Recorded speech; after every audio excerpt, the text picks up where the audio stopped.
But unfortunately, like in Caraga, 11.6% yung disbursement rate, no? Um, Sana matulungan din po natin and talagang mapakinabangan itong project because we really think this is a good project. Another, Madam Chair, is yung you look at manufacturing sector, which is contributing 17.6% to our GDP in 2024. Yung employment in the sector, although fell short of targets at 6.8% total employment, magandang tignan po natin.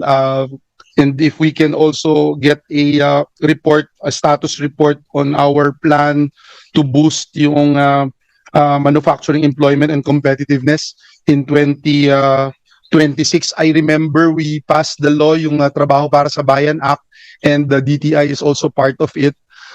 Malaking role yung gagampanan ng DTI, and of course this representation is very much interested dun sa report. Sa halal industry, I'm looking at this initiatives of DTI. It says it aims to attract 230 billion peso in investments and generate about 120,000 jobs. So I'm looking forward to it at kung ano yung matutulong namin. And last but not the least, Madam Chair, sa MSME development and the credit access, tinitignan ko po yung SB Corp funding. Only partial budgetary support in previous years. So I don't know how will the proposed 1.5 billion allocation in 2026 would ensure the improvement of our access to affordable credit to our MSMEs, given the Philippines' high MSME non-performing loan rate of 10.3%. And then, siyempre, congratulations sa mga kasama natin sa DTI, yung negosyo center. There's 1,404 negosyo centers assisting 910,000 MSMEs in 2024. And good din, yung Board of Investments natin achieved its target in 2024, 1.62 trillion pesos para dun sa FDI realization natin. So yun lang po. I just wanted to put my my 2 cents here. We have been very supportive of the department. We were part of the commission on appointments that confirmed Secretary Roque, and we are in full support of the department, especially in creating jobs for our people. Alam naman natin mas iba yung may trabaho. Pag may trabaho, may pambili ng gamot, may pampaaral, may pagkain sa hapagkainan ng ating mga kababayan. So, yun lang po, Madam Chair, and I hope that we'll continue with our partnership with the Department of Trade and Industry in job generation. Thank you, Madam Chair. Thank you, Secretary. Thank you, Senator. Yes, thanks very much, Senator Joel. If you would like, BOI can go ahead so that you can send us the information required about the utang at yung iba pang problema. At sa masamang balita, si Yusek Perry pala absent dito kasi magsasara raw yung Conweb. That's 3,000 jobs. Garments, high-end, and travel goods. I think they're closing. They were at a high of 10,000 nung economic affairs. Kaya raw hindi nakapunta kasi magsasara. Kaya yung sinasabi ni Yusek Gepti na walang masyadong impact ang, Senator, ang US tariffs, talagang ramdam na namin ang mga masaklap ang mga... With all due respect, Senator, it's not yet, we're still resolving their issues. No, In fact, I'm meeting with them on the 16th. I understood, pero malapit na magsara, yun ang sabi ng may-ari. Nag-text po? Hindi pa po. We're still resolving the main issue po. So we don't want them to close, and we'll really No, help we them as certainly best don't as want we them can. to close. Ang liit-liit na nga nila eh. Dati malaki yun eh. Anyway, sige, so BOI can go ahead. SIAP and Ms. Gacho and the rest from PICAP can go ahead. Co-op development can go ahead. But please, yung mga hinihingi sa inyo, pwede ba ibigay ninyo sa lalong madaling panahon? Yung mga legal, hindi pa kayo pwedeng magsialis at marami pang katanungan. Design Center of the Philippines, asan na? Sino nga yung rep? Ay, dito. Yeah, Rhea. Yes. Yes. Okay, Rhea, quickly lang. Product design. Your budget for rent It's a little bit funny. Bakit nag-increase ng 232%? Ano ba yun? Ma'am, because we left, Kalaki-laki. we left our original office, kayo which is dun sa behind CCP. CCP. Oo, ano We nangyari moved na? to the Philippine Trade Training Center, but since we're really fast tracking our hiring, we also outgrew our space at the Philippine Trade Training Center, and we took over the lease of the Free Trade Enforcement Bureau office. Kayo So, ba nag-design ng Lab Philippines? hindi ho. Oh, pang-asar lang. Oh. Okay.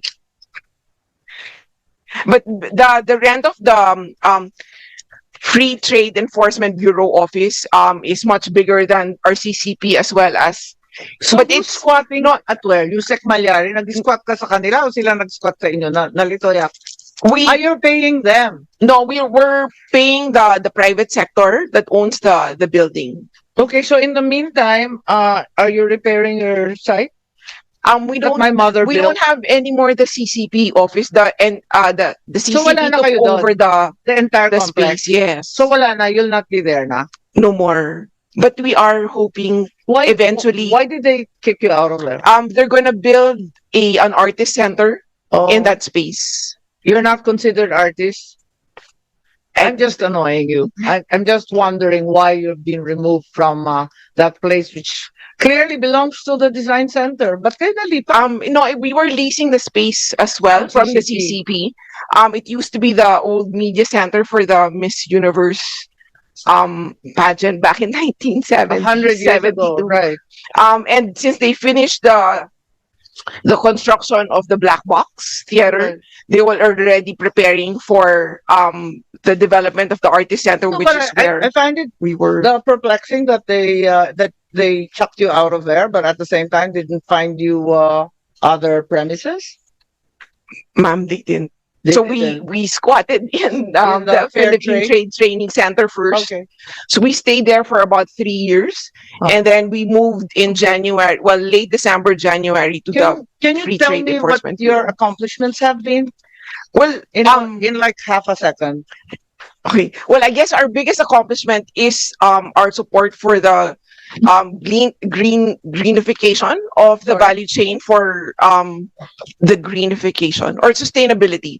One of our major initiatives is really the use of agricultural waste to convert into new raw materials for Philippine exporters.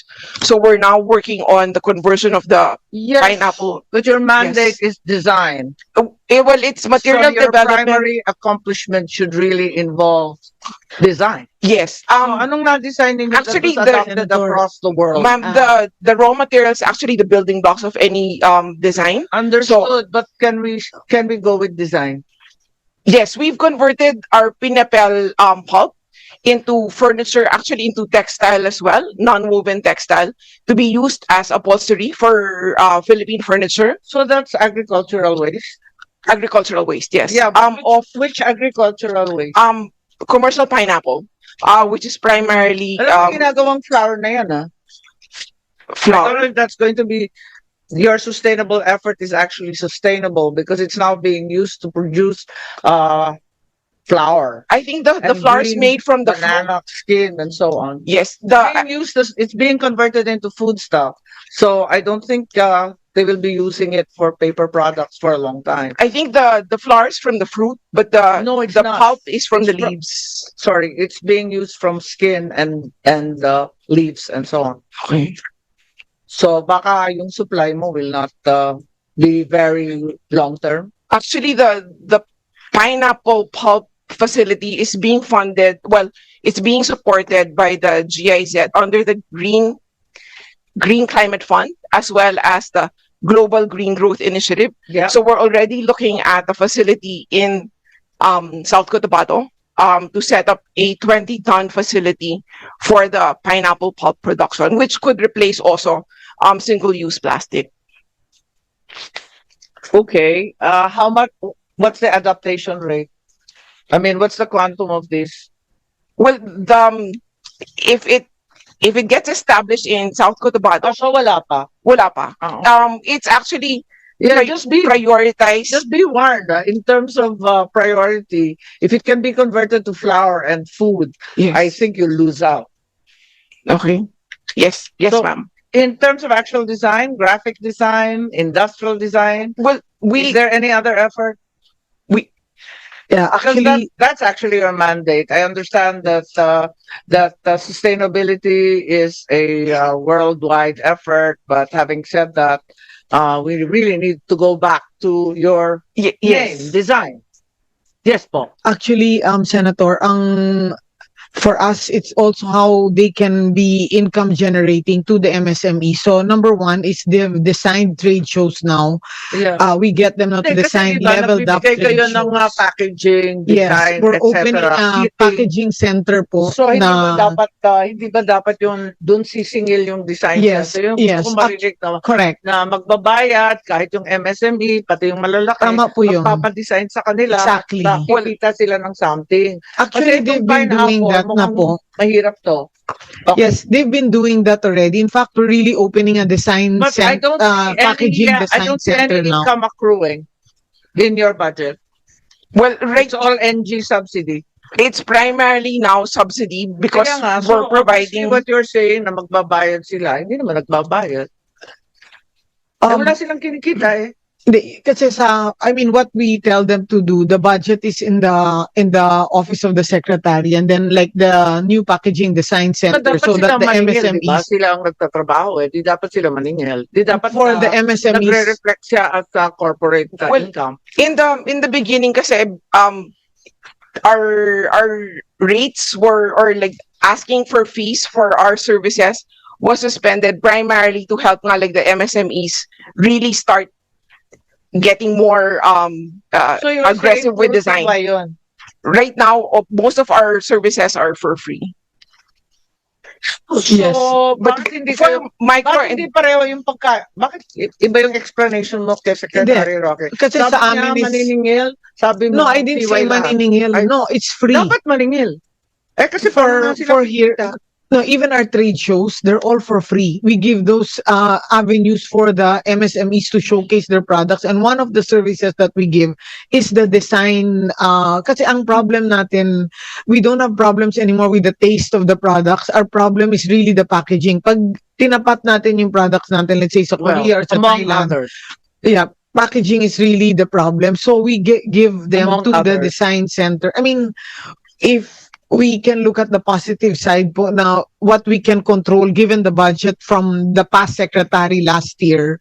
So yun po yung services na binibigay natin. Aside from the avenues like the trade shows, now we really level them up. In fact, the sales has already increased po leaps and bounds from 20 million for the 5 days that we normally do in exactly the same name of the trade show, exactly the same trade show. We've already generated 120 million for the MSMEs. Okay, we're still talking With the about the looks of design the- center. Can we And go it's back part to the po of designer? the design. That's why more people now have been going also to our trade show because the looks has really leveled it up already, which we have let the design center take the lead in this design. And aside No, but you from that, also, I understand you do not assist in the designing of the actual products. We do. You they also do do. rent po. Yes, like Ilan ba kayo?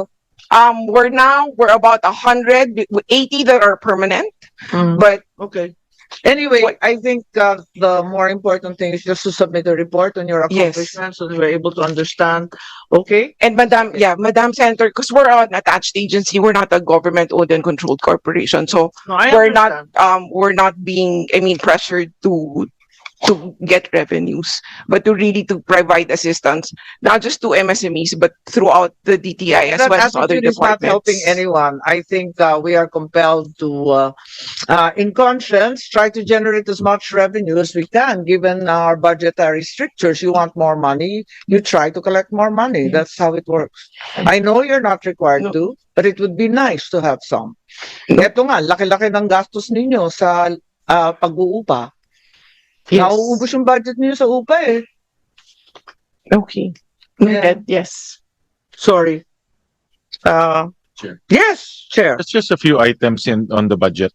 I saw there's an increase of 200% for taxes, insurance, premiums, and other fees. Yes. Bakit? How come? We were asked by COA to increase our insurance because some of our assets were not insured properly. So those are some of the equipment that we have in the Like what? office. Can you give us an example? Okay, wait, so let me just, And also, while you were looking, you rent, the chairperson also mentioned earlier, yung pondo niya pupunta sa rent. There's also a 232% increase in rent, from 8 million to 29 million. yes. How come